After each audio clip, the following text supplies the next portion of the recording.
یہ ایک بھائی کا سوال ہے جی، غائبانہ نماز جنازہ ایک ملک سے دوسرے ملک اور ایک شہر سے دوسرے شہر پڑھا جا سکتا ہے؟ اصل بات جو ہے کہ اتباع الجنائز، آپ مسلمان کے جنازے کے ساتھ جائیے، مسلمان کا مسلمان کے لیے حق ہے۔ اب ایسا نہیں ہے کہ ایک آدمی ہری پور میں فوت ہو رہا ہے تو آپ کہیں چلو جی غائبانہ جنازہ پڑھتے ہیں۔ بھائی جا کے وہاں اس کا حق ادا کریں، صفیں باندھیں اور اس کے لیے دعائے مغفرت کریں، سارے مل کے جتنی تعداد ہوگی اہل ایمان کی اتنا ہی اس کی بخشش کا ذریعہ بن جائے گا۔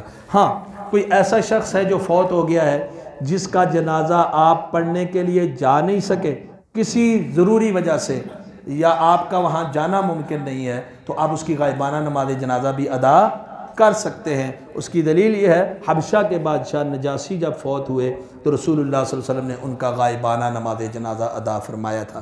جو یہ کہا جاتا ہے کہ نجاشی کی نعش کو سامنے لا کے رکھا گیا وہاں، تو اس کی کوئی دلیل قرآن و سنت کے اندر نہیں ہے۔ اور دوسری جو بات کی جاتی ہے کہ نجاشی کا جنازہ آپ کے لیے خاص تھا، ہمارے لیے نہیں ہے، تو یہ بھی بے بنیاد بات ہے، کیونکہ آپ کے پیچھے صفے باندھے ہوئے کون تھا؟ صحابہ نے بھی پڑھا کہ نہیں پڑھا؟ تو صحابہ نے بھی جنازہ پڑھا ہے۔ تو غائبانہ نماز جنازہ اس صورت میں کہ آپ کا وہاں جانا ممکن نہیں ہے، تو آپ نہیں پہنچ سکے ہیں تو آپ پڑھ سکتے ہیں۔ جنازے کا تکرار وہ بھی ہو سکتا ہے نا، دیکھیں جیسا کہ نبی علیہ السلام نے پوچھا، ایک عورت تھی وہ جھاڑو وغیرہ صفائی کیا کرتی تھی مسجد کی، کہاں ہے؟ کہا اللہ کے رسول فوت ہو گئی، جنازہ پڑھ کے دفنا بھی دیا۔ آپ نے کہا مجھے اس کی قبر پر لے چلو۔ آپ وہاں گئے اور صحابہ نے باقاعدہ آپ کے پیچھے صفیں باندھی اور آپ نے اس کا دوبارہ سے نماز جنازہ پڑھوایا۔ کہا مجھے کیوں نہیں بتایا؟ تو دوبارہ جنازہ بھی پڑھا جا سکتا ہے اور غائبانہ نماز جنازہ بھی ادا کیا جا سکتا ہے۔ نماز جنازہ میں سورۃ الفاتحہ پڑھنا کیسا ہے؟ بالکل صحیح ہے، بلکہ پڑھنا چاہیے۔ صحیح بخاری کے اندر حدیث موجود ہے، سیدنا عبداللہ بن عباس رضی اللہ عنہ نے نماز جنازہ پڑھایا، سنن نسائی کے اندر بھی تفصیل کے ساتھ موجود ہے، اور اس میں سورۃ الفاتحہ پڑھی اور فرمایا کہ یہ رسول اللہ صلی اللہ علیہ وسلم کی سنت ہے۔ ممنوع وقت میں نماز ادا کرنا کیسا ہے؟ ممنوع وقت زوال کا وقت ہو گیا، سورج کے طلوع کا وقت ہو گیا، سورج کے غروب کا وقت ہو گیا، بعد العصر ہو گیا، بعد الفجر طلوع تک ہو گیا، یہ ممنوع اوقات میں نماز، عام نماز نہیں پڑھنی چاہیے، نفلی نماز عام۔ ایک بندہ جاگا ہی لیٹ ہے وہ تو فرض پڑھے گا نا، ظاہر ہے، لیکن عام نفلی نماز ممنوع اوقات میں جائز نہیں ہے، سوائے اس کے جو سبب والی نماز ہے۔ مثلا آپ مسجد میں ہیں تو آپ کو حکم ہے جب بھی مسجد میں ہیں 2 رکعت پڑھے بغیر نہ بیٹھے، تحیۃ المسجد، تو یہ سبب کی نماز ہے کہ اس کا تعلق آپ کے مسجد میں آنے کے ساتھ ہے۔ سبب کی نماز ممنوع اوقات میں پڑھی جا سکتی ہے، عام نوافل نفل وغیرہ وہ ممنوع اوقات میں نہ پڑھیں۔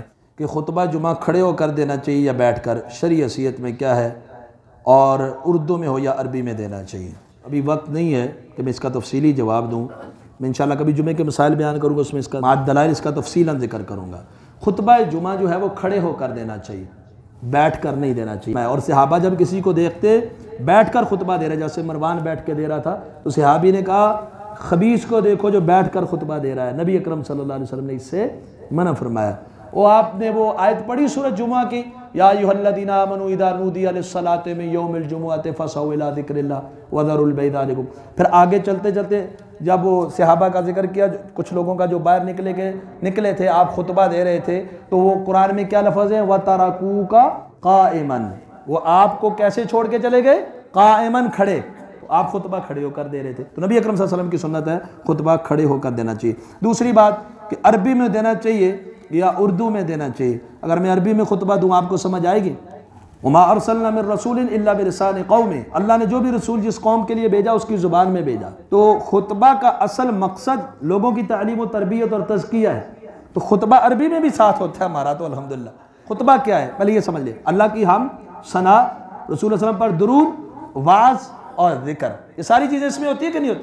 ان الحمد للہ نحمدہ ونستعین، اللہ کی حمد و ثنا ہو گئے، درود بھی ہو گیا، قرآن مجید کی تلاوت بھی بیچ میں ہوگی، سورہ قاف ہم پڑھتے ہیں جو نبی اسلام پڑھا کرتے تھے، اس کے بعد وعظ بھی ہو گیا، وعظ بھی آپ کے سامنے رکھ دیا، ذکر بھی اللہ کا اس میں ہو گیا، آپ صلی اللہ علیہ وسلم کتنی بار پڑھتے، اللہ عز و جل کتنی بار پڑھتے، اللہ سبحانہ و تعالیٰ کتنی بار پڑھتے ہیں، بیچ میں اللہ کا ذکر بھی، وعظ بھی، نصیحت بھی، ساری چیزیں، اور یہ ساری چیزیں رسول اللہ صلی اللہ علیہ وسلم کھڑے ہو کر کیا کرتے تھے، اور یہی سارا خطبہ ہے۔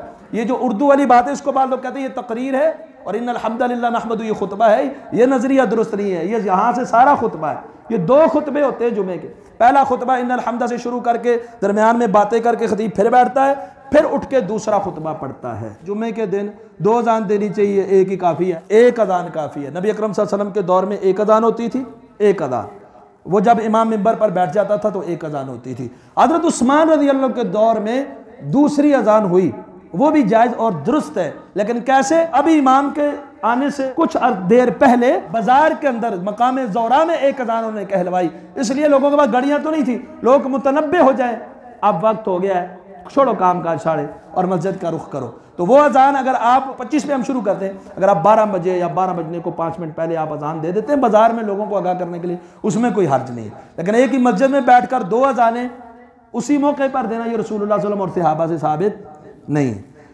اور لوگ ایک دوسرے کو نئے سال کی مبارک دے رہے ہیں، جائز ہے؟ نہیں جائز ہے جی، بالکل۔